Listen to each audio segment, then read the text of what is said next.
Bonjour, chers étudiants. Je m'appelle M. Wad Chimer. Je suis chargé de partager avec vous le module de fiscalité, qui peut-être est une nouveauté pour votre domaine d'étudiants de management, d'administration des entreprises. Maintenant, là, on va commencer par un chapitre introductif qui nous permettra en fait de nous familiariser avec certains concepts fondamentaux.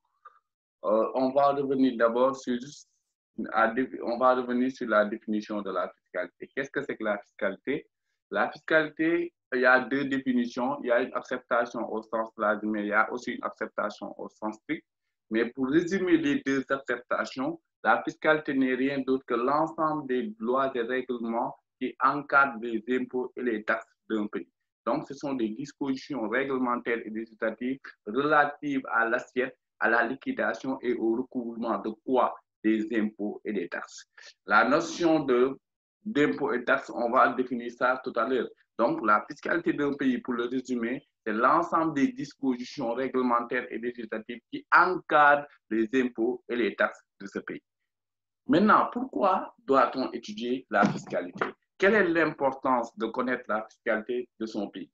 Cette importance, on peut l'analyser sur deux volets. Le premier volet, en réalité, c'est toute opération qui encadre notre vie économique, il y a un impact fiscal qui n'est pas du tout négligeable. Lorsque, par exemple, vous payez des salaires, il y a un impact fiscal. Lorsque vous procédez à l'achat ou la location d'un immeuble, il y a un impact fiscal. Lorsque vous faites une opération de consommation, il y a un impact fiscal. Même lorsque le papa décède et laisse à ses héritiers un patrimoine, pour que le patrimoine quitte la tête du défunt pour aller vers la tête des héritiers aussi, il y a un impact fiscal. Donc, il est important de maîtriser la fiscalité de son pays. Pourquoi? Parce que toutes les opérations qu'on effectue ont un impact fiscal qui n'est pas du tout négligeable. Et leur ignorance, autrement dit, si on ignore ces opérations-là, nos prévisions seront fausses. Ça, c'est la première chose. Le deuxième volet, on peut s'appesantir sur l'adage qu'on connaît, c'est nul n'est censé ignorer la loi. La méconnaissance d'une règle fiscale n'est pas une excuse. Je donne un exemple. Si j'ai créé mon entreprise et je reste 3 mois sans faire de déclaration, parce qu'il y a des déclarations que je dois faire chaque mois, par exemple TVA, je reste 3 mois sans faire de déclaration. Parce que je suis profane, je n'ai jamais fait de fiscalité, je n'ai jamais pratiqué la matière fiscale. Aujourd'hui, si je reçois la visite d'un inspecteur des impôts, cet inspecteur peut me dire, monsieur Watt, pourquoi vous êtes resté 3 mois sans déclarer? Je dis que je ne savais pas. Mais vous savez que nul n'est censé ignorer la loi. Si vous violez une réglementation fiscale, vous serez sanctionné. Une autre chose aussi qui est extrêmement important à retenir, qu'est-ce que la fiscalité permet à l'État? Quels sont les fondements de la fiscalité? Vous savez, la fiscalité permet à l'État de faire face à ses missions d'utilité générale, la construction de routes, la construction d'hôpitaux, le paiement des salaires des fonctionnaires, la bourse des étudiants, c'est en grande partie couvert par les recettes fiscales. Aujourd'hui, tous les projets de l'État sont impulsés par les recettes fiscales. Et l'importance de la fiscalité dans nos pays a été redécouverte parce qu'en période de crise, il convient de bien gérer la fiscalité. Il y a un grand théoricien français qu'on appelle Maurice Kosian. Kosian disait qu'il n'y a pas d'économie sans impôts. Donc, une économie, autant pour moi, ne peut pas fonctionner sans la fiscalité. Moi, je vais paraphraser même Maurice Kosian en disant que le Sénégal n'est rien sans sa politique fiscale. Parce que si on voit la structure budgétaire de l'État, 52% du budget de l'État est couvert par les recettes fiscales. Donc, nous sommes obligés quand même à donner beaucoup d'importance à cette matière. Et cette matière aussi, c'est une matière qui ne relève pas de la logique. La fiscalité n'est pas un produit de la logique. La fiscalité n'est pas un produit du raisonnement. Parce que vous pouvez penser que votre logique, c'est ça, alors que les textes disent le contraire. Ça, c'est même une règle commune à toutes les matières juridiques. Une matière juridique ne répond pas à la logique. Une matière juridique ne répond pas au raisonnement. Une matière juridique répond à des textes et à des normes qui sont codifiées et hiérarchisées. Donc, devant un problème fiscal, au lieu d'utiliser votre raisonnement ou votre logique, on vous demandera d'aller consulter ce que disent les textes. On est bien d'accord. Mais ce qu'il faut comprendre aussi, il y a une importance extrêmement importante. La fiscalité est très importante pour nos pays.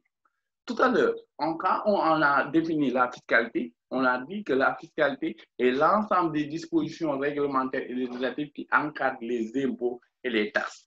Maintenant, on va essayer de définir la notion d'impôt et la notion de taxe. On va prendre la définition de Gaston Diez. Diez nous disait que l'impôt est une prestation pécuniaire requise des particuliers par voie d'autorité à titre définitif, sans contrepartie en vue de la couverture des charges publiques. Si on éclate la définition, Diez nous dit l'impôt est une prestation versée en argent obligatoirement à l'État sans remboursement. Vous payez votre impôt, on vous remboursement. C'est même à l'école, on dit toute somme encaissée ne sera pas restituée. Ici, tout impôt encaissé, en principe, je dis, ne doit pas être remboursé, malgré qu'il y a des exceptions à cette règle-là, notamment lorsque l'impôt est payé indûment. Donc, sans remboursement et sans contrepartie. Vous payez votre impôt, mais vous ne sentez pas directement la contrepartie de ce que vous payez. Et la taxe, quant à elle, est un prélèvement obligatoire, mais qui a été versé en contrepartie d'un service rendu. Vous payez votre impôt, il n'y a pas de contrepartie. Vous payez une taxe, il y a une contrepartie. C'est assez simple. Aujourd'hui, ma grand-mère Aïda, qui va au marché Castor, étaler ses légumes sur la chaussée, va payer la taxe d'occupation de la voie publique.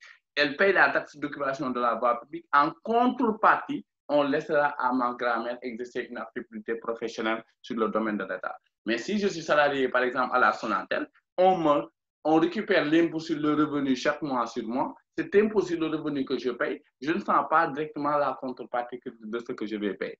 Donc, on peut dire que l'impôt est payé sans contrepartie, alors que la taxe, elle est payée en contrepartie d'un service qui a été rendu.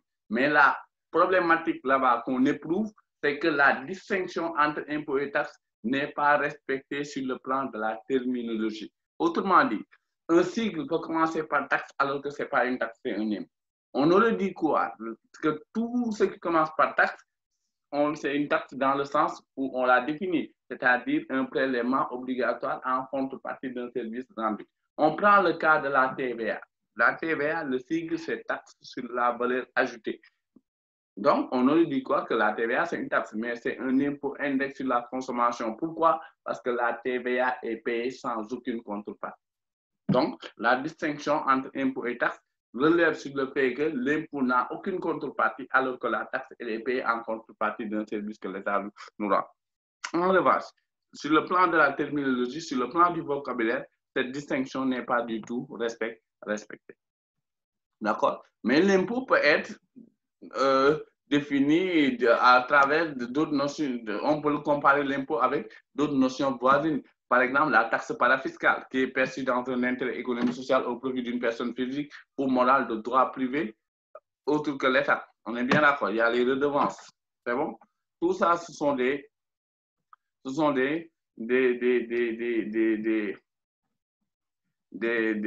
notions voisines des notions voisines qu'on peut comparer avec la notion d'impôt. Maintenant, on peut procéder aussi à la classification des impôts. Les impôts, on peut les classifier selon plusieurs critères. On peut utiliser le critère, le fait générateur, la base d'imposition, les personnes imposables ou la collectivité bénéficiaire. Première classification, on va faire que 2 classifications. Les autres classifications, c'est dans le cours. La classification impôt réel, impôt personnel. Les impôts réels frappent une opération, le bien d'un contribuable sans aucune considération de la situation personnelle. Donc, l'impôt réel ne s'intéresse pas à la personne, l'impôt réel s'intéresse à l'opération. On regarde le bien du contribuable. Autrement dit, moi, M. Wad, si je vais acheter un terrain et INSUP achète un terrain, on paiera les mêmes droits d'enregistrement 5%. Parce que là-bas, les droits d'enregistrement, c'est un impôt réel. On ne s'intéresse pas, est-ce que M. Wad, c'est une personne physique, INSUP, c'est une personne morale. D'accord? L'impôt réel ne s'intéresse pas à la personne, l'impôt réel s'intéresse à l'opération. Quant à un impôt personnel se détermine en tenant compte de la situation personnelle du contribuable. Si on prend le cas de M. Sarr, M. Sarr et M. Cissé sont tous deux salariés à Tigo, à Free. Maintenant, M. Sarr a un salaire de 500 000, M. Cissé aussi salaire de 500 000. M. Sarr marié 2 enfants, M. Cissé, c'est un célibataire. Maintenant, M. Sarr paye impôt sur le revenu 88 100, M. Cissé paye un impôt sur le revenu de 200 000. Donc, il y a un écart. Pourquoi cet écart alors qu'ils ont le même revenu? Parce que l'impôt sur le revenu, c'est un impôt personnel. Et un impôt personnel se calcule en tenant compte de la situation personnelle du contribuable. Et ici, on a tenu compte d'une situation personnelle qu'on appelle la situation matrimoniale. En matière d'impôt sur le revenu, lorsqu'on calcule, on tient compte de la situation matrimoniale. Autrement dit, un célibataire paye beaucoup plus d'impôts qu'un mari. Donc ça, c'est à travers l'article 174 du Code général des impôts qui nous parle d'une notion de réduction d'impôts pour charges de famille. On dit que lorsque vous êtes marié et que vous avez des enfants, vous avez plus de charges de famille, on réduit votre impôt, alors que lorsque vous êtes célibataire, vous n'avez aucune charge de famille. Dans ce cas, même le taux de la réduction est de 0%. Mais ça, ce sont des notions qu'on aura à éclater dans le chapitre sur la fiscalité des revenus salariaux, l'objet de notre prochaine vidéo. Maintenant, on a une deuxième classification entre impôt direct et impôt indirect. Pour faciliter cette classification, un impôt direct est un impôt qui est payé à l'État sans intermédiaire. Un exemple. UNSUP réalise un bénéfice de 30 millions. Donc, UNSUP a payé l'impôt sur le bénéfice. Qu'est-ce que le comptable fait? Il calcule l'impôt, par exemple, c'est 3 millions ou 9 millions. Mais qu'est-ce que le comptable fait? Il prend un chèque, il le donne à l'État. Donc, on a payé un impôt en contrepartie. On a payé un impôt directement sans intermédiaire. Alors qu'aujourd'hui, si UNSUP était parti à la CCBM acheter des ordinateurs, UNSUP allait payer un impôt qu'on appelle la TVA. Par exemple, UNSUP va baisser la TVA de 1 800 000, par exemple, sur une opération à CCBM, et la CCBM prendra ces 1 800 000 et les reverse à l'État. Donc là-bas, le circuit est indirect. UNSUP verse à la CCBM et la CCBM le verse à l'État. Donc, on dit que la TVA est un impôt indirect. Pourquoi? Parce que c'est perçu par l'État, mais par l'intermédiaire d'un tiers collecteur, c'est-à-dire d'une personne chargée de collecter et de reverser l'impôt à l'État. OK? Maintenant, il y a une classification entre impôts d'État et impôts locaux. Il y a des impôts qui sont des impôts d'État, c'est-à-dire qui entrent dans le budget de l'État, mais il y a des impôts qui sont des impôts locaux qui entrent dans le cas du budget des collectivités locales, notamment la contribution économique locale, etc. Maintenant, on va parler des sources du droit fiscal. Là où le droit fiscal tire ses règles. Et les sources, on peut distinguer deux catégories de sources. Il y a ce qu'on appelle les sources internes et les sources externes. Les sources internes sont tirées du droit sénégalais et les sources externes sont tirées vers l'international. Maintenant, les sources internes sont constituées de la loi, des actes réglementaires, de la doctrine administrative et de la jurisprudence.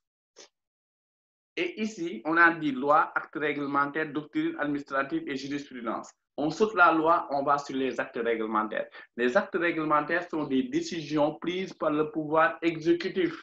Ça peut être un arrêté ministériel, ça peut être un décret présidentiel. En matière fiscale, le président de la République, la loi lui permet parfois de prendre des décrets. De la même manière, par exemple, la loi aussi permet au ministre chargé des Finances de prendre certaines dispositions, par exemple en fixant certains CI, par exemple sur le loyer, sur la retenue de BRS, le CI est fixé par un arrêté ministériel. Ça sont des dispositions qui existent. D'accord? Maintenant, autre chose qu'il faudra aussi comprendre, c'est que ces actes réglementaires, on le sait, ils doivent se conformer à la loi. Deuxième autre source interne, c'est la doctrine. La doctrine administrative n'est rien d'autre que l'ensemble des analyses et interprétations effectuées par l'administration fiscale. Ce sont des analyses et interprétations effectuées par l'administration fiscale à travers des notes ou circulaires. Donc, ces analyses, ces interprétations, leur objectif est de venir éclaircir la loi. Ces analyses ne peuvent pas aller contredire la loi, mais ces analyses ont pour objectif de venir éclaircir la loi. D'accord? Ça aussi, c'est une note d'information qui est extrêmement importante à retenir. OK, la troisième et le dernier élément, c'est ce qu'on appelle la jurisprudence. C'est l'ensemble des décisions rendues par les juridictions compétentes en matière fiscale. Vous savez qu'au Sénégal, on est dans un contexte de système déclaratif. Et au niveau du système déclaratif, c'est le contribuable, on dit au contribuable, tu effectues ta déclaration et l'administration se chargera de contrôler. Et si l'administration contrôle pense que le contribuable a bien violé une réglementation, ce contribuable sera sanctionné. Mais le contribuable a un droit de réponse, mais lorsqu'il répond et que l'administration confirme, il peut aller en contentieux au niveau du tribunal. Et maintenant, c'est comme un procès. L'administration se défend, le contribuable se défend, le tribunal est là, prend une décision, et l'ensemble de ces décisions qu'on appelle jurisprudence. Maintenant, j'ai sauté la loi, pourquoi? J'ai dit que les actes réglementaires doivent se conformer à la loi. La doctrine administrative, c'est l'ensemble des analyses et interprétations effectuées par l'administration fiscale. Donc, la doctrine aussi doit se conformer à la loi. La jurisprudence aussi, les juges prennent des décisions sur une base légale, a priori. Maintenant, qu'est-ce que vous remarquez? Acte réglementaire, loi. Doctrine, loi. Jurisprudence, loi. Ça nous amène à dire que la loi est la seule véritable source du droit fiscal. Toutes les autres sources, leur objectif est de venir consolider la loi par le biais de l'analyse et de l'interprétation. Donc, la seule véritable source du droit fiscal, c'est la loi. Et maintenant, l'article 67 de la Constitution nous rappelle à suffisance ce qu'on savait déjà. Parce que l'article 67 de la Constitution vient nous dire que l'article 67 de la Constitution vient nous dire ce qu'on savait. L'article 67 nous dit les règles fixant l'assiette, la liquidation, le recouvrement de toute imposition repose sur le domaine de la loi. Donc, l'article 67 nous rappelle à suffisance ce qu'on savait déjà. Donc, il est important ici aussi de retenir cette disposition ou ce principe que la loi est la seule véritable source du droit fiscal. Les autres sources, leur objectif est de venir renforcer la loi par le biais de l'analyse et de l'interprétation. Donc, à travers cette séance, on a essayé quand même de vous montrer, en fait, de vous montrer la fiscalité, c'était quoi? Et quel est l'intérêt d'étudier la fiscalité pour toute personne? Parce qu'on a dit qu'une personne en réalité qui effectue une opération, il y a un coût fiscal qui n'est pas du tout négligeable. Et si vous ignorez le coût fiscal, vos prévisions pourraient être fausses. Vous êtes businessman, vous créez votre entreprise, vous ne maîtrisez pas la fiscalité, vous violez la réglementation fiscale, des sanctions peuvent tomber et qui peuvent plonger des entreprises dans des difficultés financières. Et pour éviter ça, il faut maîtriser la fiscalité. On a dit que aussi le fondement de la fiscalité, c'était une matière qui permettait à l'État de financer ses projets. Mais c'était une matière aussi qui ne relève ni de la logique ni du raisonnement. C'est une matière qui repose sur des normes et sur des textes. C'est pourquoi lorsque vous avez un problème fiscal, au lieu d'utiliser votre raisonnement ou votre logique, il a été recommandé d'aller voir ce que disent les textes. Aussi, on a essayé de vous donner une définition des impôts. On a dit que l'impôt, c'est une prestation pécuniaire requise par voie d'autorité à titre définitif et sans contrepartie. Et on a dit que la distinction fondamentale entre l'impôt et la taxe est que l'impôt n'a aucune contrepartie alors que la taxe, elle est payée en contrepartie d'un service que l'État vous rend. Maintenant, cette distinction, malheureusement, ne se respecte pas sur le plan de la terminologie. Il y a des sigles qui commencent par taxe alors que ce sont des impôts parce que c'est payé sans contrepartie. On a essayé aussi de faire une distinction, une classification des impôts. Impôts d'État, impôts locaux, impôts directs, impôts indirects, impôts réels, impôts personnels. Il y a d'autres types de classifications qu'on a mis, impôts analytiques et impôts synthétiques. Maintenant, on a terminé cette séance à vous montrant les sources. On s'est arrêté sur les sources internes qui nous dit qu'il y a la loi, les actes réglementaires, la doctrine administrative et la jurisprudence. Mais on a dit que c'est la loi qui est la principale source du droit fiscal et cette loi est consolidée par les autres sources à travers l'analyse et l'interprétation. Maintenant, les sources externes, et ce qu'on appelle les éléments constitutifs et ce qu'on appelle la liberté de gestion fiscale. On va le traiter sur la prochaine séance. Je vous remercie de votre attention et on se retrouve sur la séance du jour. Merci.